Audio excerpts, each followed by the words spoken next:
मध्य प्रदेश के छिंदवाड़ा में अगस्त 2025 की एक सुबह माता पिता अपने बच्चों को सामान्य खांसी बुखार के लिए डॉक्टर के पास ले गए। किसी को नहीं पता था कि यह दवा उनकी जान की आखिरी उम्मीद नहीं बल्कि मौत का जहर बन जाएगी। 14 मासूम बच्चे, जिनमें सबसे छोटी 2 साल की योग्यता और सबसे बड़ी 10 साल की ऋषिका, सभी को एक ही कफ सिरप दिया गया था जिसमें छिपा था जानलेवा केमिकल।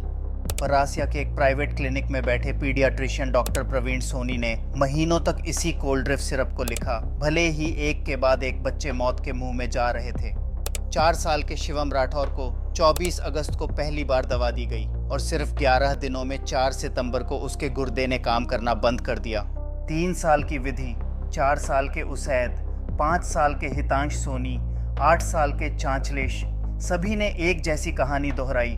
पहले ठीक लगे, फिर उल्टी शुरू हुई, पेशाब रुक गया और फिर मौत ने दस्तक दे दी। माता पिता जिस दवा पर भरोसा करके अपने बच्चों को स्वस्थ करना चाहते थे, वही दवा धीरे धीरे उनकी जान ले रही थी। जब लैब रिपोर्ट आई तो साबित हो गया कि कोल्ड ड्रिफ्ट सिरप में 48.6% डायथिलीन ग्लाइकॉल था, एक ऐसा जहरीला केमिकल जो किडनी को खत्म कर देता है। यह है कोल्ड ड्रिफ्ट सिरप ट्रेजेडी की कहानी, जहां श्रीसन फार्मास्यूटिकल्स की लालच और डॉक्टर प्रवीण सोनी की लापरवाही ने 14 मासूम बच्चों को मौत के मुंह में धकेल दिया।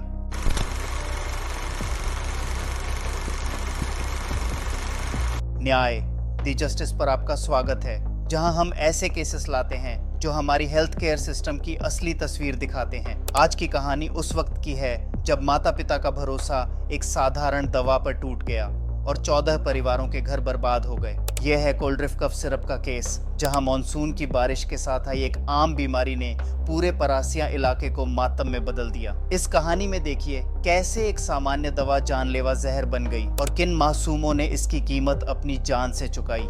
मध्य प्रदेश का छिंदवाड़ा जिला, जहां परासिया तहसील के छोटे से इलाके में लोग अपने बच्चों की सेहत के लिए स्थानीय क्लिनिक्स पर निर्भर थे। डॉक्टर प्रवीण सोनी सरकारी पीडियाट्रिशियन होने के साथ साथ अपना प्राइवेट क्लिनिक भी चलाते थे और इलाके के लोग उन पर पूरा भरोसा करते थे।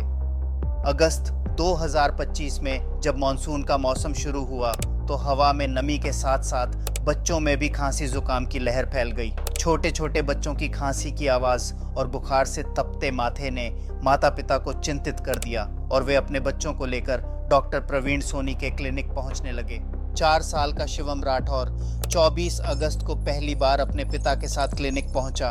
उसके छोटे से चेहरे पर बुखार की लाली थी और खांसी से उसका गला दुख रहा था। डॉक्टर प्रवीण सोनी ने रूटीन चेकअप किया और Coldrif cough syrup prescribe कर दिया, जो श्रीसन फार्मास्यूटिकल्स कांचीपुरम तमिलनाडु की बनाई हुई थी। 21 अगस्त को 6 साल के अदनान के माता पिता भी डॉक्टर सोनी के पास पहुंचे। उनके बेटे को बुखार के साथ पेशाब में दिक्कत हो रही थी। बिना किसी शक के डॉक्टर ने फिर से वही कोल्ड ड्रिफ्ट सिरप लिख दिया और माता पिता ने राहत की सांस ली कि अब उनका बच्चा ठीक हो जाएगा। 25 अगस्त को 4 साल के उसैद को डॉक्टर प्रवीण सोनी और डॉक्टर अमान सिद्दीकी दोनों ने देखा। दोनों डॉक्टरों ने मिलकर वही कोल्ड ड्रिफ्ट सिरप दिया। 19 अगस्त को 9 साल के विकास को पेट दर्द और गुर्दों की समस्या के साथ लाया गया, लेकिन डॉक्टर सोनी ने फिर भी कोल्ड ड्रिफ्ट सिरप का कोर्स जारी रखा। 3 सितंबर को 3 साल की विधि और 16 सितंबर को 8 साल के चांचलेश को भी यही दवा दी गई। हर माता पिता के दिल में यही विश्वास था कि डॉक्टर प्रवीण सोनी जो दे रहे हैं वो सही है, लेकिन उन्हें नहीं पता था कि हर खुराक के साथ उनके बच्चों के शरीर में जहर घुल रहा है। दवा लेने के शुरुआती दिनों में बच्चे थोड़ा बेहतर महसूस करते थे। माता पिता को लगता था कि इलाज काम कर रहा है, लेकिन फिर अचानक उनकी तबीयत बिगड़नी शुरू हो जाती थी।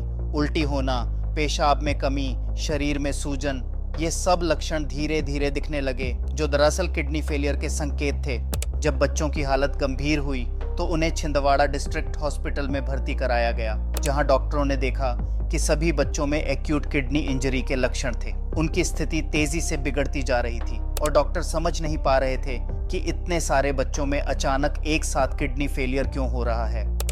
4 सितंबर 2025 की सुबह नागपुर के एडवांस ट्रीटमेंट सेंटर में 4 साल के शिवम राठौर ने अपनी आखिरी सांस ली। उसके माता पिता अस्पताल के कॉरिडोर में सदमे में खड़े रह गए। उनके हाथों में अभी भी वो दवा की बोतल थी जिसने उनके बेटे की जान ले ली। 5 सितंबर को 3 साल की विधि ने नागपुर मेडिकल कॉलेज में दम तोड़ दिया। 7 सितंबर को अदनान चला गया। 13 सितंबर को उसैद, 19 सितंबर को 5 साल के हितांश सोनी। एक के बाद एक बच्चे मौत के मुंह में जा रहे थे और हर माता पिता का दिल टूट रहा था, लेकिन कोई समझ नहीं पा रहा था कि आखिर हो क्या रहा है। परासिया के छोटे से इलाके में अफरा तफरी मच गई जब लोगों ने देखा कि एक के बाद एक बच्चे एक जैसे लक्षणों से मर रहे हैं। 9 साल के शिवम, 6 साल की विधि, 6 साल के अदनान, 9 साल के उसैद, 10 साल की ऋषिका, 11 साल के हेतांश, 9 साल के विकास, 8 साल के चांचलिश और 7 साल की संध्या। हर घर में मातम छा गया था। सितंबर के आखिर तक परासिया सब डिवीजन में 11 बच्चों की मौत हो चुकी थी। छिंदवाड़ा सिटी में 2 और चौराई तहसील में 1। 4 अक्टूबर को जब 2 साल की योग्यता भी चली गई तो कुल संख्या 14 हो गई और पूरा इलाका सदमे और दहशत में डूब गए।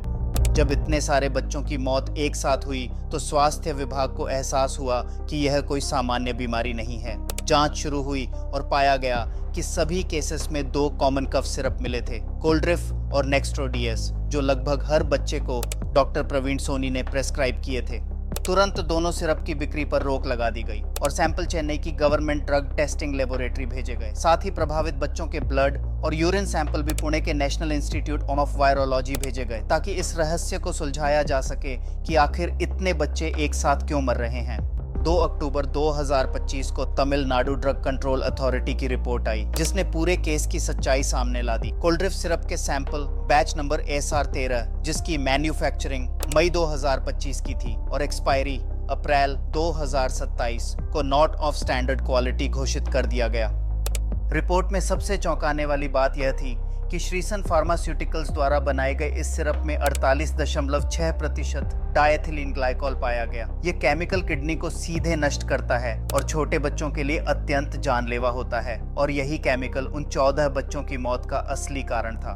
5 अक्टूबर 2025 को मध्य प्रदेश सरकार ने पूरे राज्य में कोल्ड्रिफ सिरप की बिक्री पर पूर्ण प्रतिबंध लगा दिया। राजस्थान, तमिलनाडु, केरल, महाराष्ट्र, उत्तर प्रदेश, उत्तराखंड और तेलंगाना में भी तुरंत बैन लगाया गया क्योंकि राजस्थान में भी इसी दवा से मौतें हो चुकी थीं। पीडियाट्रिशियन डॉक्टर प्रवीण सोनी को तुरंत सस्पेंड कर दिया गया क्योंकि उन्होंने अपनी प्राइवेट प्रैक्टिस में गंभीर लापरवाही बरती थी। बच्चों की हालत बिगड़ने के बाद भी वे महीनों तक यही दवा देते रहे, जबकि हर नई खुराक एक और बच्चे को मौत के करीब ले जा रही थी।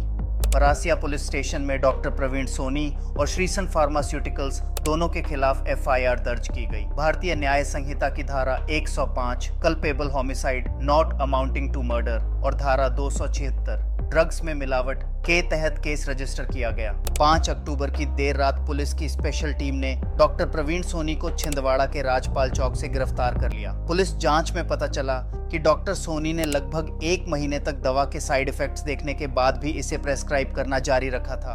सरकार ने घोषणा की कि सभी 14 पीड़ित परिवारों को 4-4 लाख रुपए का मुआवजा दिया जाएगा, लेकिन क्या कोई राशि उन माता पिता के दर्द को कम कर सकती है जिन्होंने अपने छोटे छोटे बच्चों को खो दिया, और वो भी सिर्फ इसलिए क्योंकि उन्होंने एक डॉक्टर पर भरोसा किया था। 12 सदस्यीय स्पेशल इन्वेस्टिगेशन टीम का गठन किया गया जो तमिलनाडु के कांचीपुरम जाकर श्रीसन फार्मास्यूटिकल्स के खिलाफ जांच करेगी। टीम को यह पता लगाना है कि इतनी जहरीली दवा बनी कैसे, क्वालिटी चेक में कहां चूक हुई और यह बाजार में कैसे पहुंच गई। Central drugs standard control organisation ने 6 राज्यों में 19 दवा मैन्युफैक्चरिंग यूनिट्स का रिस्क बेस्ड इंस्पेक्शन शुरू किया है। इसका उद्देश्य यह सुनिश्चित करना है कि कोई और ऐसी जहरीली दवा बाजार में न आए और इस तरह की त्रासदी दोबारा न हो। केंद्रीय स्वास्थ्य मंत्रालय ने सभी राज्यों के साथ आपातकालीन बैठक बुलाई जिसमें 3 मुख्य एजेंडा थे। ड्रग मैन्युफैक्चरिंग में स्टैंडर्ड्स का पालन, बच्चों में कफ सिरप का सही इस्तेमाल और रिटेल फार्मेसियों पर सख्त निगरानी ताकि ऐसी लापरवाही फिर कभी न हो। National institute of virology, Indian council of medical research और एम्स नागपुर के एक्सपर्ट्स की टीम सभी सैंपल्स का विश्लेषण कर रही है। पोस्टमार्टम रिपोर्ट्स और टॉक्सिकोलॉजी रिजल्ट्स का इंतजार है ताकि कोर्ट में मजबूत केस बनाया जा सके और डॉक्टर प्रवीण सोनी और श्रीसन फार्मास्यूटिकल्स को सजा मिल सके। डॉक्टर प्रवीण सोनी की गिरफ्तारी के बाद छिंदवाड़ा के कुछ डॉक्टरों ने नाराजगी जताई और कहा कि असली दोषी तो श्रीसन फार्मास्यूटिकल्स है, लेकिन सवाल यह भी उठता है कि जब बच्चों की हालत बिगड़ रही थी तो डॉक्टर सोनी ने महीनों तक वही दवा क्यों दी। विपक्षी दलों ने सरकार पर निशाना साधते हुए मांग की कि पीड़ित परिवारों को ज्यादा मुआवजा दिया जाए। उन्होंने यह भी कहा कि सिर्फ डॉक्टर प्रवीण सोनी और श्रीसन फार्मास्यूटिकल्स ही नहीं, बल्कि ड्रग कंट्रोल सिस्टम की विफलता के लिए भी जवाबदेही तय होनी चाहिए। पूरे मध्य प्रदेश में ड्रग कंट्रोलर की टीमें फार्मेसियों पर छापे मार रही हैं और कोल्ड ड्रिफ्ट सिरप के स्टॉक को जब्त कर रही हैं। जिला प्रशासन ने सभी केमिस्ट्स को सख्त चेतावनी दी है कि अगर किसी ने बैन की गई दवा बेची तो उनका लाइसेंस तुरंत रद्द कर दिया जाएगा। कोल्ड ड्रिफ्ट सिरप केस ने भारत की ड्रग सेफ्टी सिस्टम की कमजोरियां उजागर कर दी हैं। 2022 में गाम्बिया में भारतीय कफ सिरप से 66 बच्चों की मौत के बाद भी सिस्टम में कोई सुधार नहीं हुआ और अब फिर से वही लापरवाही ने 14 भारतीय बच्चों की जान ले ली है। यह केस साबित करता है कि जब प्रॉफिट को हेल्थ से ज्यादा महत्व दिया जाता है तो इसकी कीमत मासूम जानें चुकाती है। फार्मास्यूटिकल कंपनियों की जवाबदेही, ड्रग टेस्टिंग की सख्ती और डॉक्टरों की सतर्कता तीनों ही जरूरी हैं ताकि ऐसी त्रासदी दोबारा न हो। यह था न्याय दी जस्टिस का आज का एपिसोड, जहां हमने देखा कैसे डॉक्टर प्रवीण सोनी की लापरवाही और श्रीसन फार्मास्यूटिकल्स की जहरीली दवा ने 14 मासूम बच्चों की जान ले ली। कमेंट्स में बताइए कि क्या सिर्फ डॉक्टर और कंपनी ही दोषी हैं या सिस्टम की भी जिम्मेदारी है। अगर आपको यह केस महत्वपूर्ण लगा तो इस वीडियो को शेयर करें ताकि और माता पिता सतर्क हो सकें। चैनल को सब्सक्राइब करें और बेल आइकन दबाएं ताकि ऐसे और महत्वपूर्ण केसेस आप तक पहुंचते रहें, क्योंकि जागरूकता ही बचाव है।